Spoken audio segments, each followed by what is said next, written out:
संभल के चंदौसी से सपा कैंडिडेट विमलेश कुमारी ने तहसीलदार पर बीजेपी के पक्ष में काम करने का आरोप लगाया है। विमलेश कुमारी ने तहसीलदार दीपक कुमार चौधरी को चंदौसी के मतगणना के काम से हटाने की मांग की है। उनका कहना है कि तहसीलदार चंदौसी से बीजेपी कैंडिडेट के स्वजातीय है, इसलिए वे उनके खिलाफ काम कर रहे हैं। विमलेश कुमारी ने संभल के डीएम संजीव कुमार से मुलाकात कर 8 सूत्री मांग पत्र सौंपा है।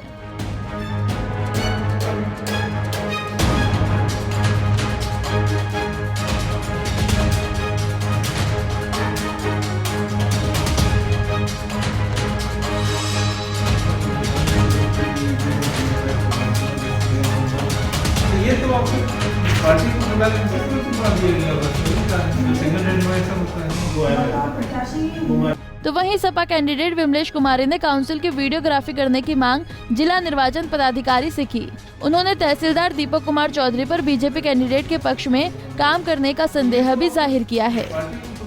वो हमारा 8 मांग का सूत्रीय हमारा पत्र है, जिसमें प्रमुखता से कि हमारी चुनाव की मतगणना निष्पक्ष तरीके से हो सके। तो सबसे पहला मेरा पॉइंट इसमें कि हमने मांग की है कि जो कर्मचारियों के वोट पड़े थे उनकी सूची और कितने मतदाता हैं, कुल कितने हमारे मत पड़े, उसका कोई हमारे संज्ञान में नहीं है कि वो सूची हमें भी उपलब्ध नहीं कराई गई। और दूसरा कि चुनाव वाले दिन हमें अर्धसैनिक बलों की आवश्यकता है, जिससे कि निष्पक्ष तरीके से स्थानीय स्तर का जो यहाँ का जो सैनिक बल है उस पर हमें ज़्यादा भरोसा नहीं है, इसलिए हमने अर्धसैनिक बल की जो है मांग की है।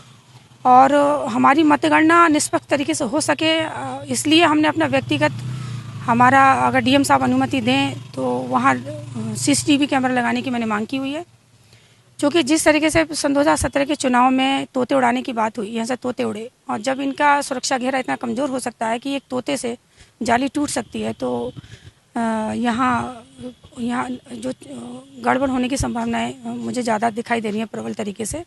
तो इसीलिए हम लोग अपनी उन मांगों को रख रहे हैं उनके सामने। और यहाँ स्थानीय स्तर पर जो हमारी एआरओ हैं वो हमारी मंत्री जी के सजातीय संबंधी हैं, और बहुत जगह से सूचना हमें प्राप्त भी हुई है, वो संदेह के घेरे में आ रहे हैं, इसलिए मैंने उनकी भी मांग की है कि उनको यहाँ से उनके स्थान पर किसी और को लाया जाए। और मुख्य मांग मेरी एक ये भी है कि आप मतगणना वाले दिन हमारे जो सीसीटीवी रिकॉर्डिंग है उसकी रिकॉर्डिंग हमें उपलब्ध कराई जाए। जो भी वहाँ व्यतीत होगा उसकी सारी जानकारी हमें उस रिकॉर्डिंग के माध्यम से प्राप्त हो सके। नहीं, देखिए, उसके संबंध में हमें बिल्कुल अंधेरे में रखा गया, हमें पता ही नहीं है। सपा कैंडिडेट विमलेश कुमार की 8 सूत्री मांग पर संभल के टीएम राजीव रंजन को फैसला लेना है। उम्मीद है कि जिला प्रशासन हर पहलू को देखकर सटीक फैसला लेगी। पंजाब केसरी टीवी के लिए संभल से मुजमिल दानिश की रिपोर्ट।